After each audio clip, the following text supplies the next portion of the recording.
नाशिकमध्ये पालिका निवडणुकीच्या पार्श्वभूमीवर देवेंद्र फडणवीस यांची झाली प्रचार सभा संपन्न। तर नाशिकमध्ये दोन भाऊ आले पण त्यांना रामाची काही आठवण झाली नाही। त्या दोन भावांमध्ये राम उरलेला नाही। ज्या प्रचार सभेतून ठाकरेंच्या बंधूंवर फडणवीसांची टीका। नाशिकमध्ये टेक्नॉलॉजीचं हब आणि रेल्वेचा मोठा विस्तार सुरू। फडणवीसांची माहिती, गोदावरीचं पाणी पिण्यालायक करू, त्यासाठी 1000 कोटींची गुंतवणूक करू, फडणवीसांचं हे आश्वासन। पिंपरी चिंचवडसाठी दोन्ही राष्ट्रवादींचा जाहीरनामा प्रसिद्ध। यावेळी अजित पवारांसह रोहित पवार याशिवाय अमोल कोल्हे उपस्थित। आमचा जाहीरनामा म्हणजे विकासाचा वचननामा। जाहीरनामा प्रकाशनावेळी अजित पवार यांची प्रतिक्रिया समोर। नाशिकच्या मालेगाव शहराच्या विकासासाठी आज भाजपच्या सर्व पदाधिकाऱ्यांच्या उपस्थितीत वचननामा झाला प्रसिद्ध।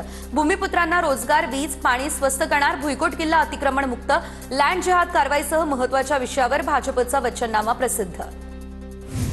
सोलापूर या ठिकाणी शिंदेंच्या शिवसेनेला धक्का। शिंदेंच्या शिवसेनेचे सहसंपर्क प्रमुख दादा पवार ठाकरे गटामध्ये। शेकडो कार्यकर्त्यांसह दादा पवार ठाकरेंच्या शिवसेनेत।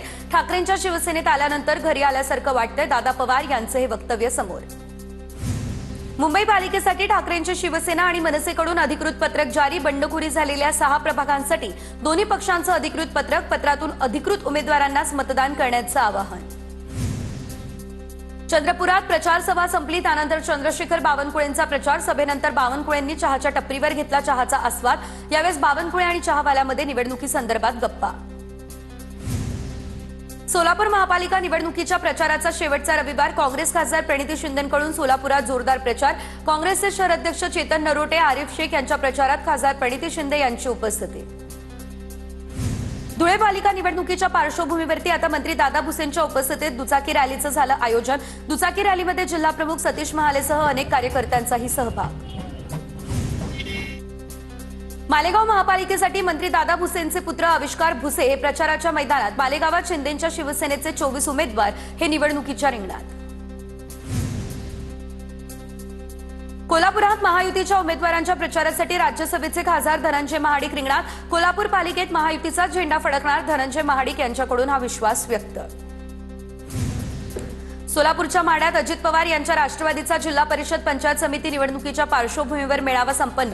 मेळाव्यामध्ये महायुतीने सन्मानपूर्वक जागा दिल्या तरच युती, अन्यथा स्वबळावर निवडणूक लढवण्याचा नारा।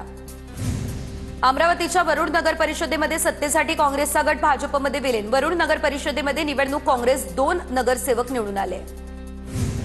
रिपब्लिकन पार्टी ऑफ इंडिया आंबेडकरच्या वतीने नागपूरमधील 115 काँग्रेस उमेदवारांना समर्थन जाहीर।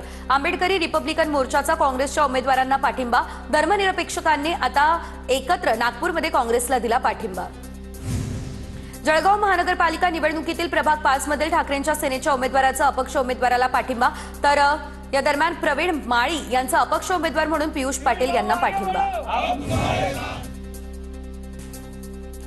चंद्रपूर महानगरपालिकेच्या निवडणुकीमध्ये मोठी घडामोड। काँग्रेसच्या नरेश पुगलिया यांच्याकडून राष्ट्रवादीच्या उमेदवारांना निवडून देण्याचं आवाहन।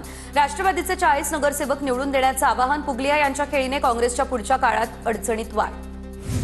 अमरावतीमध्ये शिंदेंच्या शिवसेनेचे नेते नानकराम नेमनानी यांचा मुलगा अपक्ष उमेदवार रितेश नेमनानींना भाजपचा पाठिंबा।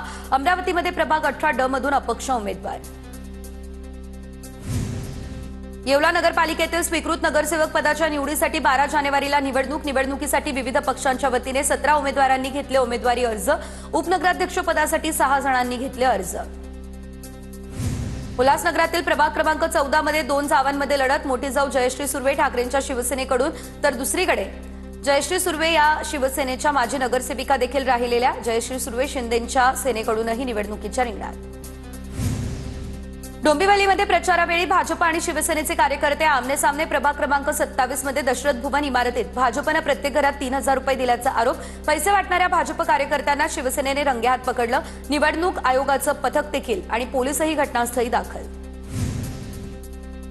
जिल्हा परिषद निवडणुकीबाबत सर्वोच्च न्यायालयामध्ये याचिका दाखल। 50% आरक्षण ओलांडलेल्या आणि इतर जिल्हा परिषदांच्या निवडणुका एकत्र घेण्याची 1 जानेवारी 2026 पर्यंत 18 वर्ष पूर्ण झालेले मतदार गृहीत धरून नवीन यादी प्रसिद्ध करण्याची मागणी।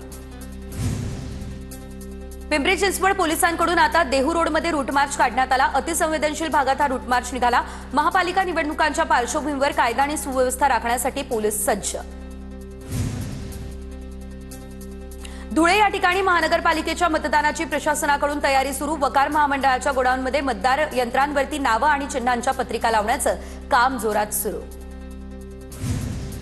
फडणवीसांच्या सभेच्या पार्श्वभूमीवर नाशिकमध्ये भाजपची मोठी कारवाई। बंडखोर अलका अहिरे यांच्यासह पती कैलास अहिरेंची पक्षातून केली हकालपट्टी। प्रभाग क्रमांक 26 मधून माघार न घेतल्यानं अहिरे दाम्पत्यावर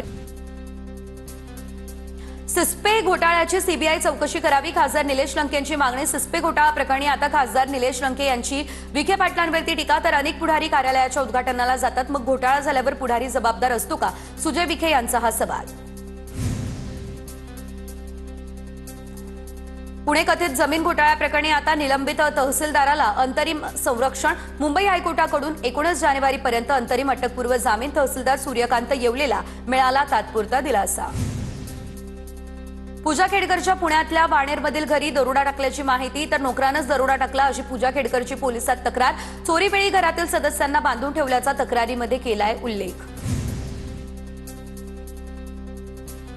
लोकनेते गोपीनाथ मुंडे ऊसतोड कामगार महामंडळाचे कार्यालय परळीमधून छत्रपती संभाजीनगरला हलवलं। सामाजिक न्याय विभागाच्या निर्णयामुळे ऊसतोड कामगारांसमोर अडचण।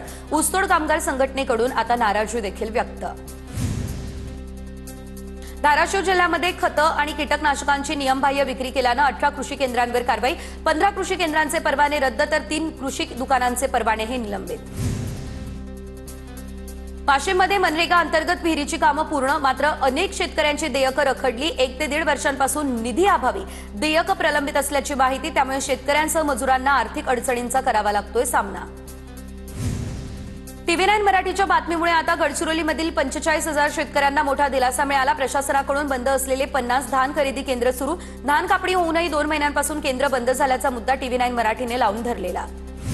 नंदुरबार जिल्ह्यातील शेतकऱ्यांच्या संकटात पुन्हा एकदा वाढ। खतांच्या किमतीमध्ये वाढ झाली। शेतकऱ्यांना आर्थिक बोजा सहन करावा लागणार।